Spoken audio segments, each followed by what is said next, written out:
This is going to be the first real interview since becoming vice president a whole week ago, right? That JD Vance has done. So, yeah, let's go into it. Pete Hegseth, it was a tie, bipartisan opposition, smallest margin since the job was created. You had to break that tie.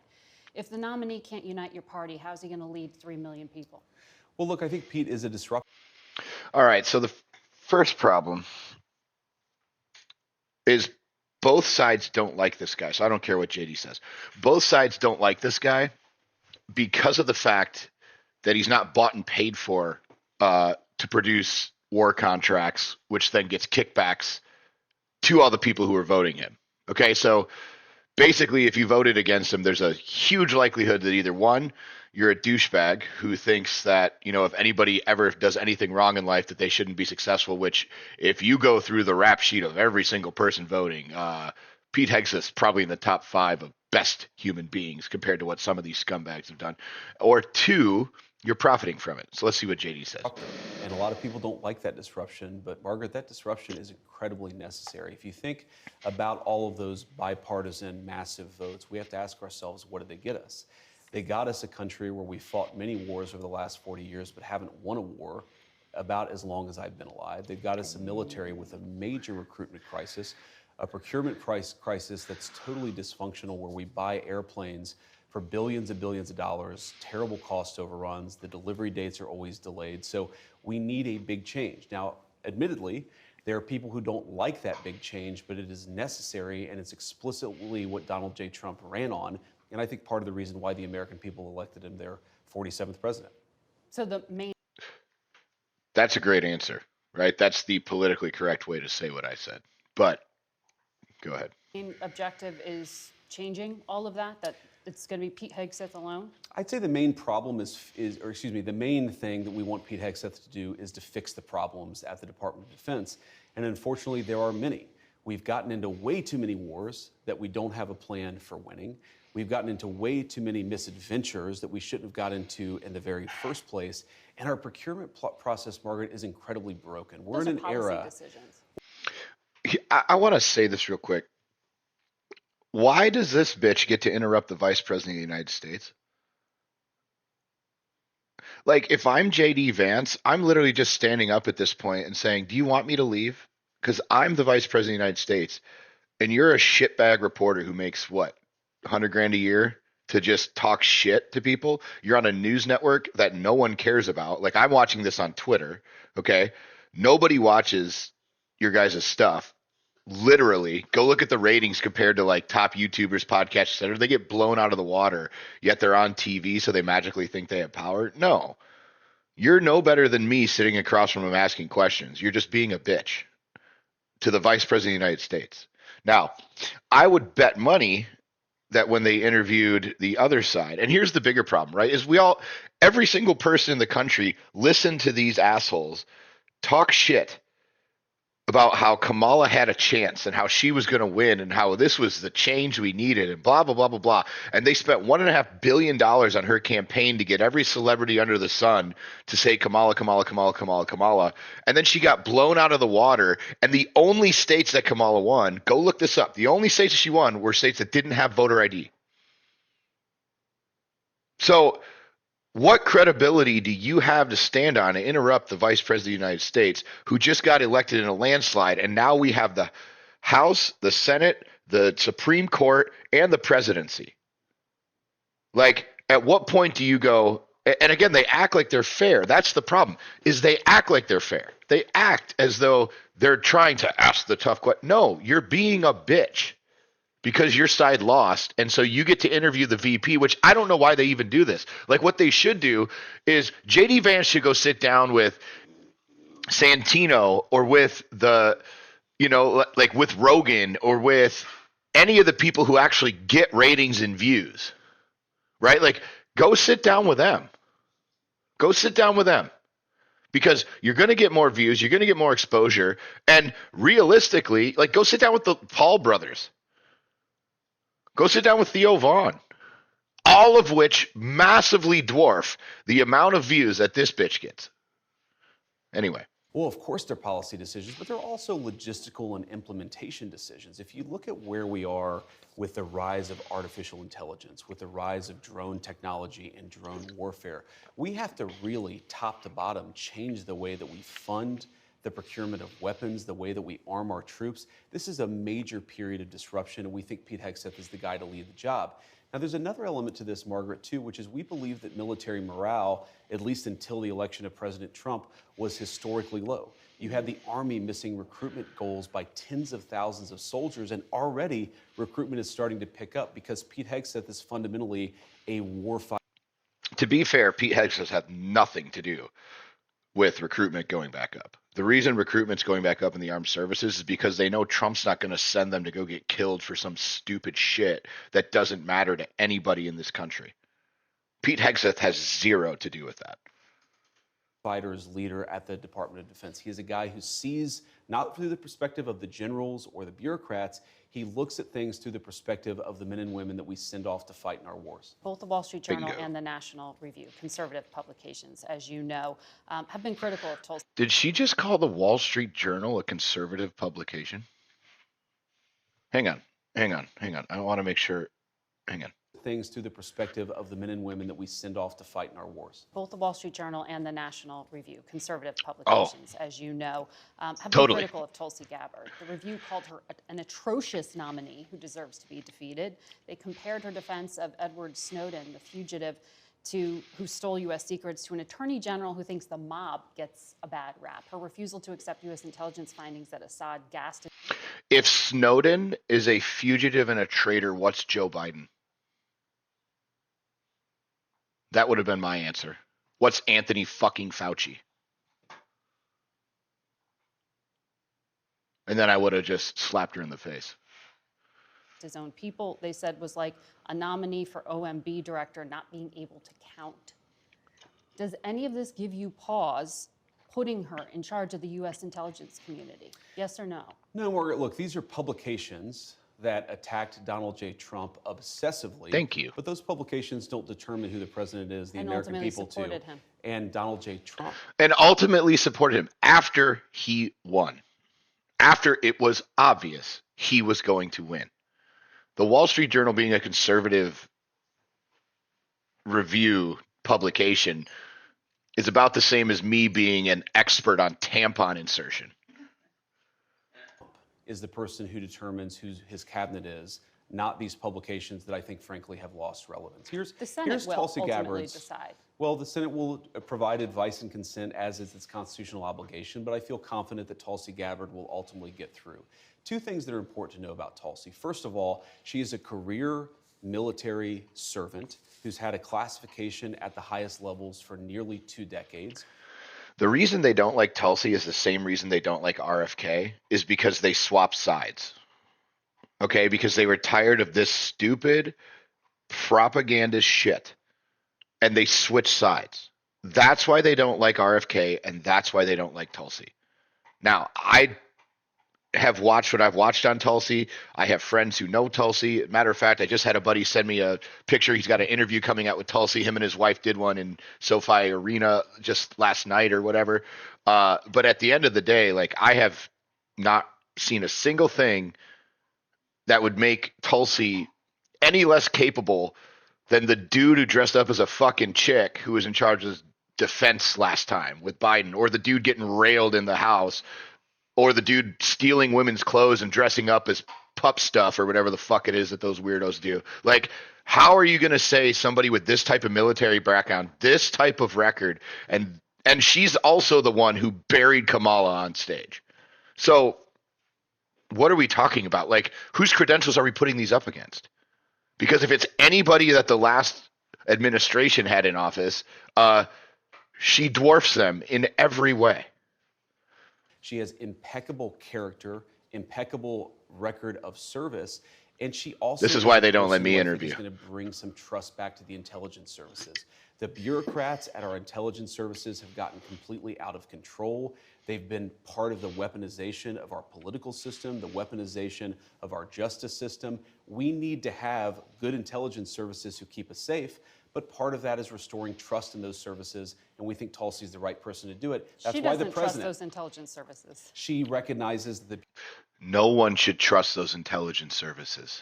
I don't trust those intelligence services. None of you watching trust those intelligence services. Apparently, the only person who trusts those intelligence services is this bitch who looks like she hasn't been fucked right in 7 years, just interrupting after interrupting after interrupting the vice president in the middle of an answer. bureaucrats have gotten out of control, and we You know what? Maybe that's what we'll do. We'll start a GoFundMe for Dread to just pile drive this bitch until she puts a smile on her face. Like, maybe that's the solution. Like, let's start a GoFundMe with Dread, and let's see if we can get Dread to just pound this bitch until she smiles and is happy again. Because holy shit, apparently the vibrator at home is out of batteries. We need somebody there who's going to rein them in and return those services to their core mission of identifying information that's going to keep us safe. You campaigned on lowering prices for consumers. We've seen all of these executive orders. Which one low? Like, look at that face. That face hasn't taken a happy load to it in years. That is the angriest, saltiest. Like, she needs a good facial, you know? Like, just stand back, shoot it across the room, ecto spray, Ghostbuster style. Give her the good one. Like, look, she needs it. Look at that poor face. Lowers prices. We have done a lot, and there have been a number Hang on, what did she just say? of identifying information. Sorry, I got excited about the You load. campaigned on lowering prices for consumers. We've seen all of these executive orders. Which one lowers prices? We have Before JD answers this, they've been in office for 5 days, 6 days. If you could solve the price in grocery stores in 5 days, why the fuck didn't Biden do it one time? done a lot, and there have been a number of executive orders that have caused already jobs to start coming back into our country, which is a core part of lowering prices. More capital investment, more job creation in our economy is one of the things that's going to drive down prices for all consumers, but also raise wages so that people can afford to buy the things that they need. If you look at our grocery prices slate aren't gonna come of down. executive orders, Jesus, bitch. Look at, she thinks she got him. She thinks what she just said is smart. Look at her. She's so proud. Now that's a happy load face. That's the happiest I've seen. She thinks she got him with, so prices aren't going to come down. Let me give you a tip, okay? I actually make things for a living, right? I don't just get to sit in heels and hope to get fucked right all day, right? Like, I actually make products and sell them to consumers every single day. If gas, here's what people don't understand about why gas prices are so key, okay? So if I'm making a tub of protein, okay, or if I'm making this energy drink, right?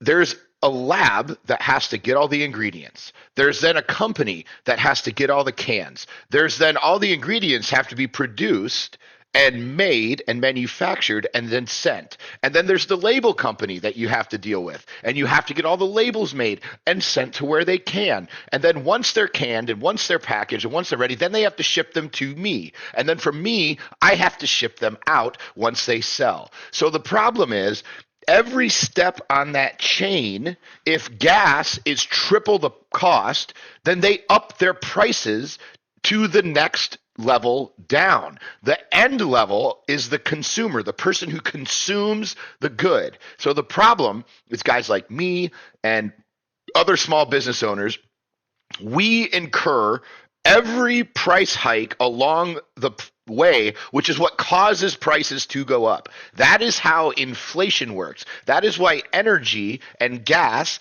is the number one thing indicator of inflation. That is why.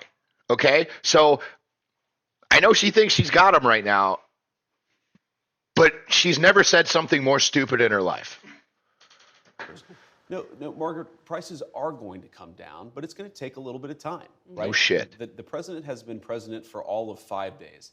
I think that in those 5 days, he's accomplished more than Joe Biden did in 4 years. It's been an incredible breakneck pace of activity. We're going to work with Congress. We're, of course, going to have more executive orders, and we're going to try the way to get your lower prices is that you encourage more capital investment into our country. And you asked specifically, what executive order is going to help lower prices? All of the stuff that we've done on energy, Yeah. to explore more energy reserves, to develop more energy resources in the United States of America. One of the main drivers of increased prices under the Biden administration is that we had a massive increase in energy prices. Right. Donald Trump has already Because remember, guys, I know it's been 4 years and your brains don't work all the time. The day he got in office, he closed down the Keystone Pipeline and stopped drilling. Okay. That's why everything skyrocketed. Now, he finally went, oh, I got to do something or these people are going to kill me. Right. And so he started drilling again. That does not negate the fact that over his term, we had 21% inflation. And that doesn't even go into how high everything else went in certain areas, in groceries, in rent, in trying to get a mortgage, in interest rates, in shipping costs, in everything else, right? That caused all this. He still had over 21% inflation over his term. taken multiple executive actions that are going to lower energy prices. And I do believe that means consumers are going to see lower prices at the pump and at the grocery store, but it's going to take a little bit of time. Rome wasn't built in a day. Yeah. And while we've done a whole lot, we can't undo all of the damage of Joe Biden's presidency Well, there are a in lot of 4 things days. that contributed to higher energy prices, and there was record oil and gas Yes, production. Joe Biden did But the many, price of many eggs, terrible the things that to people lead to an see- increase in prices. I agree, Margaret. No, but all the things you experience at the grocery store are what people touch and feel. That's what you were talking about, bacon on the campaign trail. Of course, of course. Those things, when do consumers actually get to touch and feel a difference in their lives? Well, but Margaret, how does bacon get to the grocery store? It comes on trucks that are fueled by diesel fuel. Thank you. If the diesel's way too expensive, the bacon's going to become more expensive. How do we Thank grow you. the bacon? Our farmers need energy to produce it. So if we lower energy prices, we are going to see lower prices for consumers, and that is what we're trying to fight for. Well, the flurry of executive orders, most of them weren't about the economy. Many of them. Many of them were, though, Margaret. We had, I think we've a taken promise over. of tariffs by February 1st. We've taken over 200 executive actions, some executive orders, other executive actions. Again, this is in less than a week, and a lot of them were focused on the economy, bringing investment into our country and lowering energy prices. We've also focused on safety, restoring public safety, ending weaponization of the Department of Justice. We've done a lot. And I think the president is to be commended for actually coming in and doing something with this incredible mandate the American people gave him. He's not sitting in the Oval Office doing nothing. He's doing the American people's business. And I think they're going to see a lot of good effects from it. Well, a lot of these announcements have yet to take effect. Sure. The president did Yeah, say because it's been 5 days. What are you arguing? he wants to do something with an executive order in relation to federal emergency response. He said he may reform or eliminate FEMA. Instead of sending emergency responders, he may start. He actually should get rid of FEMA. Okay? And I don't care what's going to come out of this woman's mouth next because I know it's not going to be smart. But let me explain something to you from somebody who's actually been through multiple direct hits of Category 5 hurricanes. Okay? Multiple. If you don't believe me, go look up Hurricane Ian Fort Myers Beach on YouTube. Go peruse those for a hot minute. That's where I live. That's what we dealt with. And then you can go look up, there's Ian and Irma. Go look up both of those. They were both swell storms to be a part of, okay? But FEMA is the most worthless organization on planet Earth. They do nothing for anybody. As a matter of fact, during the last storm, without us, me specifically, and what we created down here and the amount of money that we were able to raise with friends and influencers, etc., we were able to save this one lady who was 90 years old. They were going to give her $700 for her house. She's 90. Now, luckily, we came in and gave her over 10 grand. And we have countless stories like that. But let me explain something to you. FEMA does nothing. As a matter of fact, it took them longer to get here. And by the time they were here, it was already so past the point of need. And then it took them 6 months longer than it should have to leave. They were in Lakes Park. You can go look it up. They were in Lakes Park 6 months longer than they should have been, doing nothing. Doing nothing. They were helping no one. And then this last storm, Milton, that came through, it took them 14 weeks before they set up a food program over a weekend to give people food stamps who were on food stamps. 14 weeks. What were they supposed to do in the meantime? Fucking starve? Oh, yeah, FEMA's real good. Yeah, we should keep them. Start to send a percentage of money to states to take care of themselves. But, FEMA has specialized expertise that some of these No, they don't. states just don't have. Oh, Margaret, in their arsenal. And I wish how that they... will states who are lower income states, the Mississippis, the Kentuckys, the Alabamas, be able to do this for themselves without federal help? Well, the president, to be clear... Hang on. How many natural disasters do Mississippi and Alabama and Kentucky deal with? She named 3 states because they were lower income. They don't have a high rate of natural disaster relief. They're probably amongst the lowest. What do they get? Tornadoes here and there? What are you fucking talking about? That's like saying, oh, well, that North Dakota gets a lot of snow. How are they supposed to afford it? Clear is not saying we're going to leave anybody behind. He's saying that in the way that we administer these resources, some of which is coming from the federal level, some of which is coming from the state level, we've got to get the bureaucrats out of the way and get the aid to the people who need it most. But these Let's are the be first honest, responders. Margaret, you talk about the expertise. FEMA is not the first responders. FEMA is like the 37th responder. Okay? When she uses the term first responder, she's the most clueless woman on the planet and has never actually lived through an actual natural disaster. He's from FEMA. FEMA in North Carolina, in California, in Florida with some of the hurricanes has often been a disaster. Thank you. And it's not because we don't have good people at FEMA. It's because no, it is. You do not have good people at FEMA. Garbage prevents the rapid deployment of resources to the people who need it most. But the states are now going to have to do this themselves? The president is... Ron DeSantis had more done in Florida during the hurricanes by the time FEMA got there than FEMA did in the entirety of the time that they were there. That is a fact. Trying to encourage us to reform the way that we deliver emergency response in a way that gets resources to the people who need it. So don't take him literally, is what you're saying. We should take... All right, we're starting the GoFundMe for Dredd. We're starting it. Like, and you know what? I want him to plug her nose while he puts it in there. Like, I want that nose plugged so that there's suction in the throat. Like, that's what I like. Give her the good one. You know what I mean? Like, I want the full Dredd. I want the full Dredd. I don't want that half Dredd. I want full Dredd.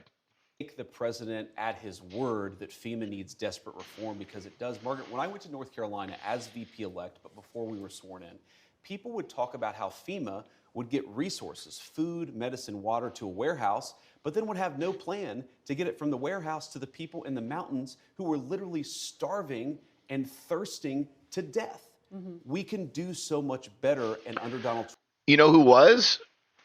A bunch of people that I know for a fact who had helicopters, and they were flying food and water up there, and then FEMA came and tried to get them to stop.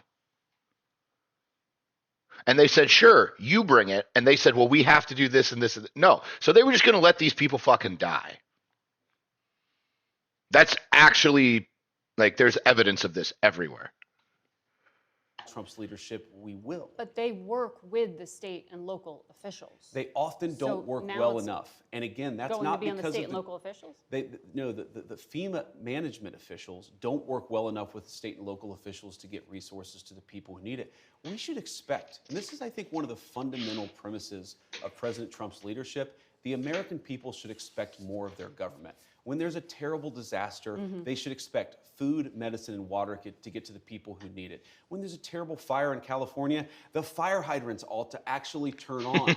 I am sick of the American people having such low expectations for their government. They should demand more of us, because this is the greatest country in the world, and that's what Donald Trump's leadership promises to bring back. So still count on the federal government, but watch that space.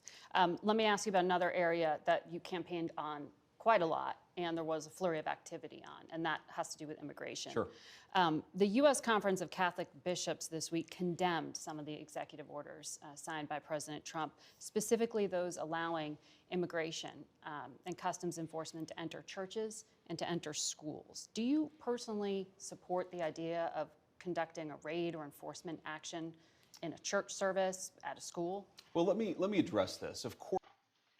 I don't. I don't think you should go into a school or a church to do that during service. Now, if they run in there, get them. Of course, if you have a person who is convicted of a violent crime, whether they're an illegal immigrant or a non-illegal immigrant, you have to go and get that person to protect the public safety. That's not unique to immigration. But let me just address this particular issue, Margaret, because as a practicing Catholic, I was actually heartbroken by that statement. And I think that the U.S. Conference of Catholic Bishops needs to actually look in the mirror a little bit and recognize that when they receive over $100 million to help resettle illegal immigrants, are they worried about humanitarian concerns, or are they actually worried about their bottom line?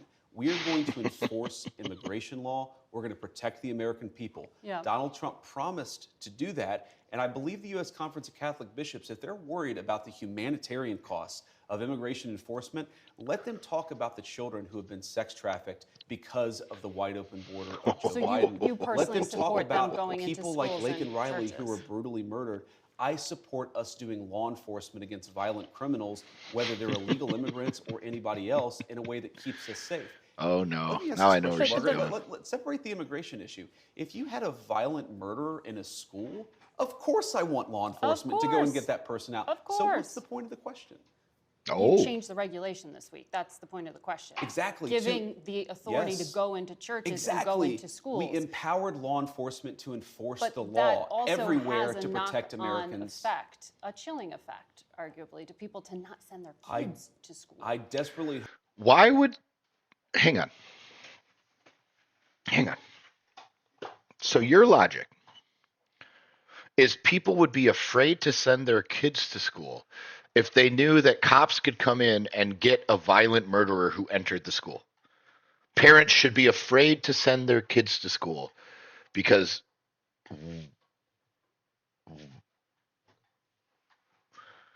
she's retarded, right? Like she's retarded. Like I don't mean that in a derogatory. Like she's actually retarded. Correct? Why would a parent not want the police to go into a school or church if there is a violent criminal inside? Why would that deter you from sending your kid to school? hope it has a chilling In effect the on churches, illegal you think immigrants the coming U.S. into our Conference country. of Catholic Bishops are actively hiding criminals from I think the U.S. law Conference enforcement? of Catholic Bishops has frankly not been a good partner in common sense immigration enforcement that the American people voted for. Why are we taking immigration advice from the Catholic bishops who are surrounded by a walled city in the most secure place on planet Earth, and they let nobody anywhere that they don't want? Why are we taking any type of recommendation from the people who originally built the fucking wall? Like, not to mention, probably to keep the kids in, but that's a different story. And I hope, again, as a devout Catholic, that they'll do better. There are 5 legal challenges already to one of the other immigration actions, the order on birthright citizenship. A federal judge appointed by Ronald Reagan, I think you'd agree, has some conservative credentials, Sure. paused the order to end birthright citizenship, calling it blatantly unconstitutional. How do you reconcile this challenge to the 14th Amendment to the We don't need anchor babies, period. Constitution? So I obviously disagree with that judge, and these things, some of them will be litigated. That's the nature of our constitutional system. But here's the basic idea of President Trump's view on this. If you are a lawful permanent resident or a legal immigrant who plans to stay, your children, of course, should become American citizens. But let's say you're the child of an ambassador. You don't become... But that's not part of it. Well, that There's is already a that is carve-out that is having an to do with important kids of principle. diplomats. But we're saying that carve-out should apply to anybody who doesn't plan to stay here. If you come here on vacation and you have a baby in an American hospital, that baby doesn't become an American citizen. If you're an illegal alien and you come here temporarily, hopefully, Your child does not become an American citizen by virtue of just having been born on American soil. Yeah. We are the only country on planet Earth that does this, by the way. It's stupid. Now, here's the trick. They shouldn't backdate this. Don't backdate this. The media will massacre you if you backdate this. You need to just stop it from this point forward. Do not try to go back and figure this out. Spend your time arresting criminals, drug dealers, sex offenders, etc. Let the media cry all they fucking want. Everybody in the American public, every single person agrees with this, right? And they want these people gone. Please do not go back. You will piss off so many people if you do that. There's a very basic principle in American immigration law that if you want to become an American citizen and you've done it the right way, and the American people in their collective wisdom have welcomed you into our national community, then you become a citizen. But temporary residents, people who come in here, whether legally or illegally, and don't plan to stay, their children shouldn't become American citizens. I don't know any country that does that or why we would be different. Well, this is a country founded by immigrants. Well, this is a... Look at, she thinks she got him again. She's got the dread face. Okay. This is a unique country. No, it's not. It's not a unique country. It's 250 years old. It's not unique. Okay? We came over here, a bunch of people got on a boat, came over here, killed the fucking Indians, and took the fuck over. That's what we did. Okay? That's what happened. That's how every country on earth was formed, is a bunch of people with bigger sticks and stones went over and said, I want mountain. And there was somebody staying on mountain. And they said, you leave mountain. They said no, so they smashed their head with a rock. That is how every single thing has ever happened. That's how you conquer anything. We are not immigrants. We are conquerors. There's a difference. Very unique country, and it was founded by some immigrants and some settlers, but just because we were founded by immigrants doesn't mean that 240 years later that we have to have the dumbest immigration policy in the world. No country says that temporary visitors, children, will be given complete access to the benefits and blessings of American citizenship. America should actually look out for the interests of our citizens first, and that means, again, if you're here permanently and lawfully, your kid becomes an American citizen. If you're not here permanently, if you're not subject to the jurisdiction of the United States and don't plan to be, why would we make those people's children American citizens permanently? Doesn't make sense. About refugee admissions, which were just suspended by the president. That has nothing to do with the U.S. border. Refugee screening takes 18 to 24 months to go through. They are heavily vetted. Left literally at the airport this week were thousands of Afghans. So go back to Afghanistan. Here's the problem. Is she's going to try to tug on people's heartstrings. But the problem in America is so big that yes, we should be suspending all everybody, fuck off until we get our shit fixed. That should be the motto. Her trying to play this emotional card when the administration that was in here before just literally let 14 to 20 million, depending on which day Trump says a different number, right? 14 to 20 million people in illegally. That's the bigger concern. Okay? We have like 10 million people or 5 million people, something like that, in our entire military, and we have double to triple the amount of illegals. That is a bigger problem. So you know what? Yeah, all hands on deck, fix the fucking problem, and then we'll talk to you about coming the fuck in. How about that? Some of whom had worked with the United States government and were promised to come here. When you talked to us in August, you said, I don't think we should abandon anybody who's been properly vetted and helped us. Do you stand by that? Well, Margaret, I don't agree that all these immigrants or all these refugees have been properly vetted. In fact, we know that there are cases of people who allegedly were properly vetted and then were literally planning terrorist attacks on our country. That happened during the campaign, if you may remember. So clearly not all of these foreign nationals have been properly vetted. But there are 30,000 people in the pipeline, Afghan. Who cares? My primary concern as the... Who cares? Who cares about 30,000 people who don't fucking live here? I think that's what he's about to say. Just nicer. Vice President, Margaret, is to look after the American people. Bingo. Now that we know that we have vetting problems with a lot of these refugee programs, we absolutely cannot unleash thousands of unvetted people into our country. These It's people are not vetted. good. These people are vetted. Just like the guy who planted terrorist. They're not vetted, bitch. It doesn't matter if they're vetted. They're not citizens. Who cares? Who cares? Don't get me wrong. If there wasn't 37 potholes on every single fucking road on the way over here, and there wasn't people dying and starving in North Carolina, and LA wasn't burnt to the ground, and inflation wasn't through the roof, sure, then come talk to me about the 30,000 refugees. But until then, why don't you go to fucking England? Or somewhere a little closer. There's a lot of places you can walk from Afghanistan. None of them are the United States of America. So you're coming here for a reason. In order to preserve that reason, you have to fix the fucking problems. A few months ago, he was allegedly properly vetted, and many people in the media and the Democratic Party said that he was properly vetted. Clearly, he wasn't. I don't want my children to share a neighborhood with people who are not properly vetted, and because I don't want it for my kids, I'm not going to force any other American citizens' kids to. And here's the thing, is this lady's obviously never felt any pain from any of these things. But what JD said is the point. The problem is, if next door to me, I've got Al-Qaeda hanging out, I'm sorry, I don't feel safe for my kids. And then you know what's going to happen is then when one of them fucks around and finds out, because I'm in Florida, right?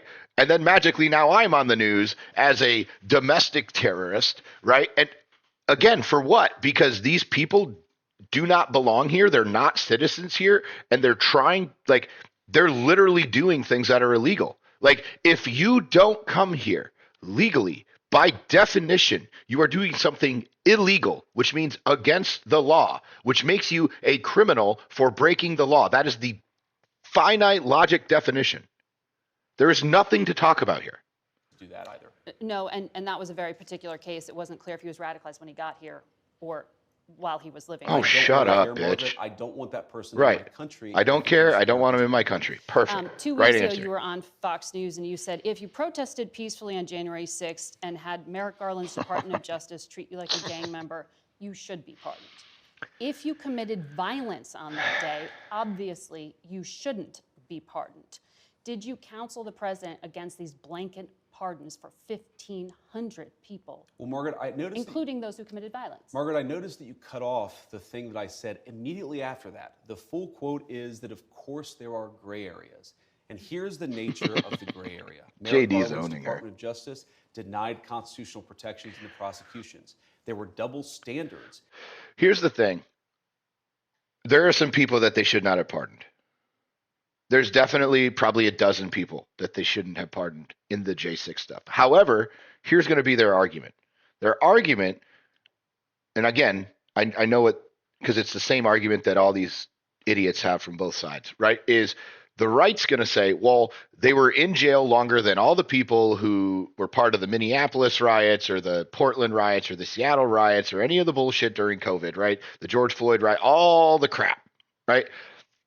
Which caused billions and billions and billions and billions and billions of dollars in damages and hundreds of deaths and all these businesses shut down and yada, yada, yada. Like, that's the truth, right? So they're going to say, well, these people didn't go to jail, right? Like that guy that they sent back to Haiti who had like all these sex crimes and he was out of jail like a week later. These guys have been in jail for 4 years. So I looked up the minimum or what the average sentence is for violence against a police officer. It's roughly 2 to 10 years, which means all these guys served well over the minimum sentence. So even if they did, technically by law, they've already served their time. So if you're just commuting sentence or saying, hey, like you served enough time, you're good.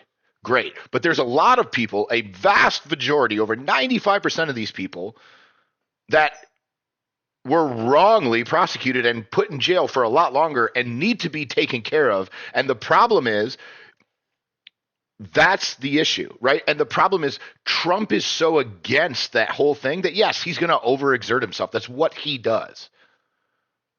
And how sentences were applied to the J6 protesters versus other groups. What the president said consistently on the campaign is that he was going to look at a case-by-case basis, and that's exactly what we did. We looked at 1,600 cases, and the thing that came out of it, Margaret, is that there was a massive denial of due process of liberty And a lot of people were denied their constitutional rights. The president believes that. I believe that, and I think he made the right decision. Daniel Rodriguez used an electroshock weapon against a policeman who was dragged out of the defensive line by plunging it into the officer's neck. He was imprisoned, sentenced to 12 years, 7 months. He got a pardon.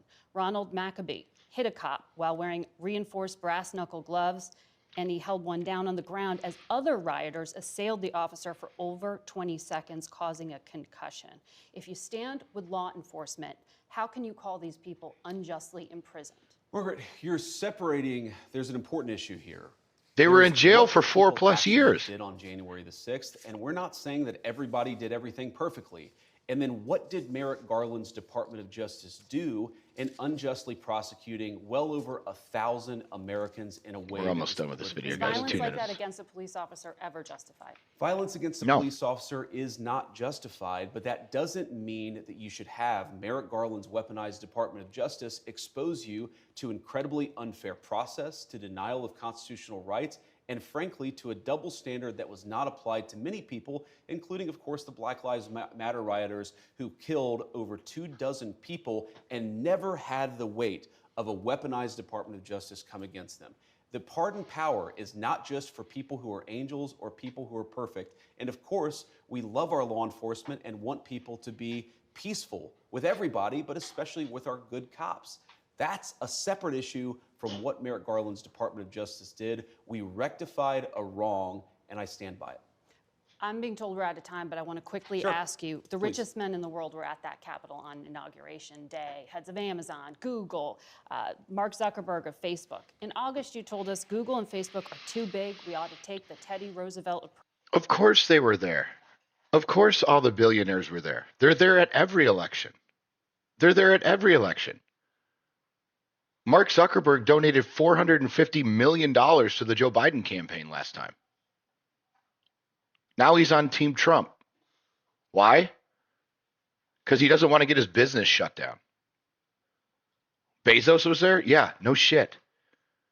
Who would you rather have with on the president's side? The most successful, biggest businesses on the planet? They're going to play the fiddle to whatever team is in charge so that they can make the money. That's what they're going to do. Notice, I wasn't making these videos for the last 4 years. Why? Because they wouldn't let me do it. If I did it, I'd just get banned on everything again, because that's the same thing that happened during 2020 when I talked about all the things that are now true, right? My account was banned, blocked, shadow banned, suspended, everything else. It's still not right. So, Zuck, if you could fix that, that'd be great. I don't want to have to get Dana involved. Approach, break them up. Don't let them control what people are allowed to say. They've now donated to the Trump inauguration. Are you still going to break up big tech? So, you know who else was at the inauguration was my mom, and a lot of people who just supported the president and fought every single day to get his election. And They to make gave it, $1 million and to make it possible. each to the inauguration. And there were a lot of Who people cares? who didn't give $1 million to the inauguration. pretty who good were on that- seating. who were on that stage, Margaret. They didn't have as good a seating as my mom and a lot of other people who were there to support us. But look, we believe fundamentally that big tech does have too much power, and there are two ways they can go about this. They can either respect Americans' constitutional rights. They can stop. Here's the thing. If you don't think Trump, they donated $1 million. Ooh, doesn't matter. That's nothing, right? Trump made, I don't even want to know how much he made on the Trump coin. It's a lot more than $1 million. Okay. He don't need the $1 million. The biggest thing is, I guarantee you, he told them. That's why Dana White is on the board at Facebook now. That is why. Because if you guys mess around and my pit bull finds out, Pitbull's going to tell daddy and we're going to rip your head off.